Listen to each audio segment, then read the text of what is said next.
Now, Malice in Wonderland is the album that's coming out. Mm-hmm.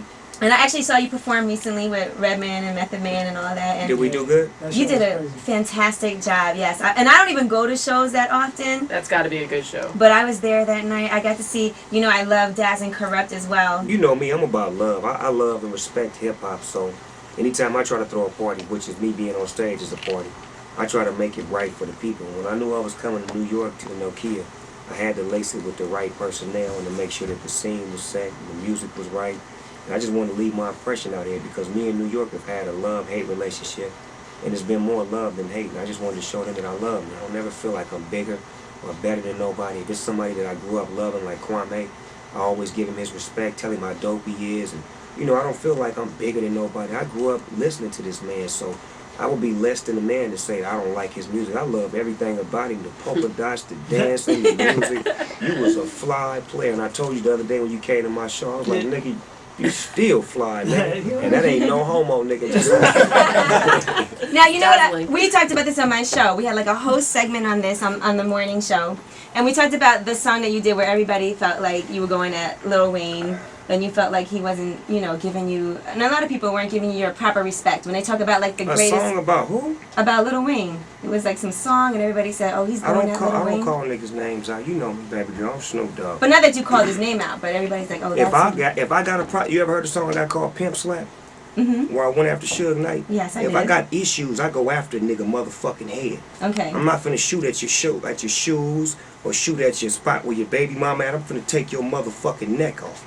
I don't have no problems with no rappers. That was me speaking in general. Okay. So if a nigga feel offended or feel froggish, leap, motherfucker. Okay.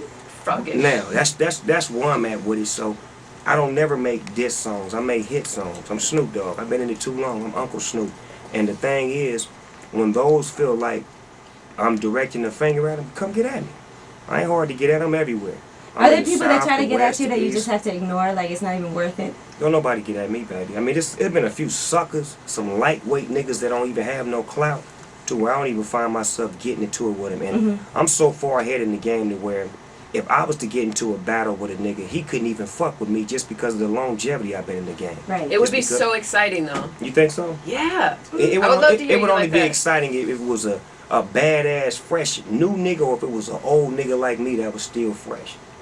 Other than that, it wouldn't make no sense. And then I'm not a gimmick type of nigga, no way. I don't do shit for gimmicks. I make songs. I make hit records. Kwame make hit records. He been making hit records. Let me speak about you real quick, homie. I just got to touch on it one more time. The music that you made was very, very well respected on the West Coast. I'm going to say that and I'm going to mean that. Your whole movement, your style, it was 100,000 niggas wearing polka dots that was fucking with you, homie. And when you left, they left right with you like, well, where he at? But you still was producing though. You still doing your thing, your foot still in the game. And I'm trying to fuck with you. Yeah, definitely. Cut me in and cut it out. Stop giving my beats away. I know, we were supposed to rock before. You're right. Damn. And it didn't work out. No, we don't chop this one up. Nigga. We don't chop this one up. So made you turn down Snoop? No. Somebody else had the beat that I liked. Yeah, like Snoop. How I met Snoop officially, I just got a phone call and it was Snoop. He's like, yo, I need this beat right here. I put the power move down. I need that beat. I know, I just sold the beat. Actually, it was Listened by Tyler. And that shit is dope as fuck. So, we got some making up to do. So we'll get it right. No, yeah, we gonna get it in. We gonna get it in. I want to be a fly on the wall and see that. So how's the album sound? What's the vibe like? To me, it's a record where it's a lot of growth and understanding that I became who I am now. I'm not the same 19-year-old rapper that you first heard me as. I'm not the same rapper from last year. I'm on a different page this year as far as like finding my niche on what I do. And sometimes it's staying in the gangster lane, and sometimes it's making records for the ladies, but at the same time it's still Snoop Dogg. Right. And I wanted to make a record that could capture all of the elements that people love from me.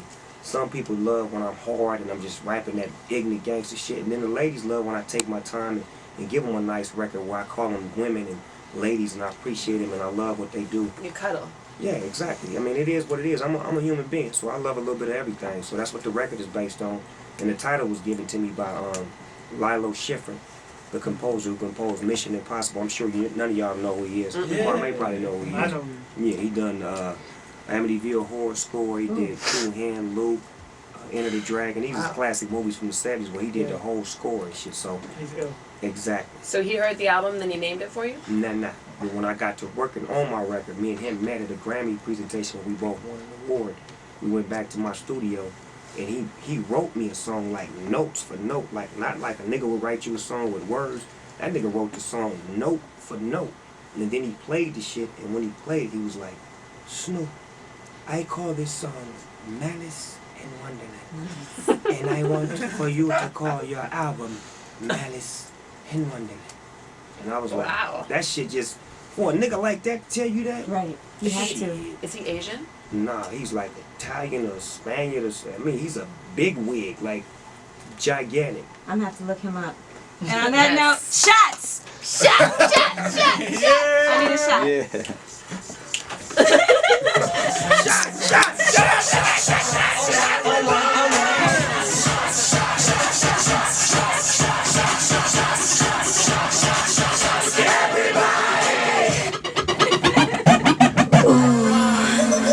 The city in the turf jump, get turfed up, fucking with the turf pump.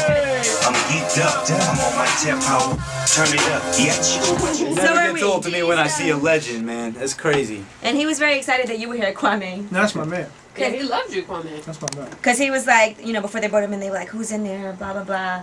I was like, well, Kwame. He was like, okay, cool. He just had Kwame in his countdown, and he wants him to stay. I was like, not that we would have kicked you out or anything, but probably at least you guys don't have It would beef. have been a big blow to my self-esteem. We wouldn't have done that anyway, but, you know, I think it's just nice that he But I'd was... rather be kicked out by Snoop than if y'all would have had like Who? Rap John Ski. I thought you were going to diss somebody in particular. We're here to talk about the music and the label and Beyond Belief and everything else you have going on. Yeah. Yeah. No, I'm just kidding. That's really not what the show's about. Yeah, no. Now, unfortunately, you don't drink. It's not unfortunate. It is for us. Beyond Belief drinks. Are you drunk yet? You ready I'm to do some shots? getting there. He will not get drunk. You can give him Shots, everything. shots. Okay. Shots. Actually, I was just thinking about this. See, Kwame is like a father figure to me because he's old. Why gotta be? He's really old. Why are we going in on him? So that what you said, fuck he you? doesn't like me drinking anymore because, and there's a specific situation. He was floored out of his mind. I was And not that. Oh, it wasn't that. We crazy. were there was this African model, straight, like 100% real model, not a chick that says I want to be a model. She's like on the runway. Yeah, in the a line. runway model. And I turn my head, and the next thing I know, she's grinding up against him. What? His tongue is flailing out. He's dancing all off beat, and all I can remember was the girl going, "You white boys ain't got nothing on this. You white boys," and he's like, "Oh no, you don't know about the white man. You don't know about the white man." First of all, it didn't sound like Mr. Sounds like T. DJ Wonder. No. Yes, you I did. didn't sound like And Mr. his T. tongue was moving like the gecko Why was- lizard all over the place. Basic- It was no, the I got- weirdest shit I've ever seen. Everyone's got their dance. Kwame has the point to the Lord. Kwame points to the Lord like this, right? So everyone has like their dance, right? So The I'm tongue? dancing with this girl, What's the tongue about? and I usually I just lean back, and my tongue goes like this. Yeah, what's the tongue? Wait, I what don't is know, that? man. I don't know where it comes from. But this is like this is gotta cut that out. involuntary when I'm drunk. So No, you gotta. Your tongue just hangs out like a thirsty dog. You gotta be a Like a cool thirsty guy when you're dog. drunk. If That's you're not gonna a be Nah, drunk, man, you there's gotta no- be cool. I can't take him to the party and my cohorts pull me aside and go, "Yo, who's the drunk white boy?"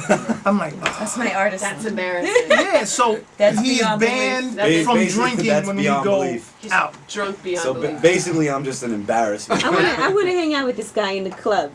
Oh man. You'll have a Oh ball. man. Yo, You you will will have to have go to the club and come up you with will the have the skits and best time of album. your life. Let's all go to Diddy's 40th birthday party. Please. Well, actually, we're having a would love party to. on the 27th. You are? We're Yeah, having a please. release party, a video Yep. Let me put premiere this in my party. phone right now. Is that the night after Thanksgiving? Yeah, it's Black Friday. We're doing it at this place called the Delancey, which is actually Oh, one. I've been there. Yeah, It's so on that's Delancey. It's a dope spot. You know, Yeah. it's 3 floors. We got the basement rented out. It's 168 Delancey Street, right off Houston. So anyone that wants to come through and support what me and Kwame have been doing. You know, I'll have copies of the album Live there. band, Live band, video, performance by me. dancing girls, Yup. Will there be red wine? puppies, Will there be red wine? midgets, There will be everything Bubbles. you want, Angela. Bubbles. everything. The city in the turf jump, get turf stuff, fucking with the turf pump. I'm geeked up, I'm on my tempo. Turn it up, bitch. What you here for? I'm going all in. That's what I do. My little niggas jerking. What's up with you? Slow rapping ass. Niggas tapping out. I'm almost 20 years. What the fuck you rapping about? My niggas built up. The homies going in. I'm all in the club. Roll back, 20 crib. You feel your G.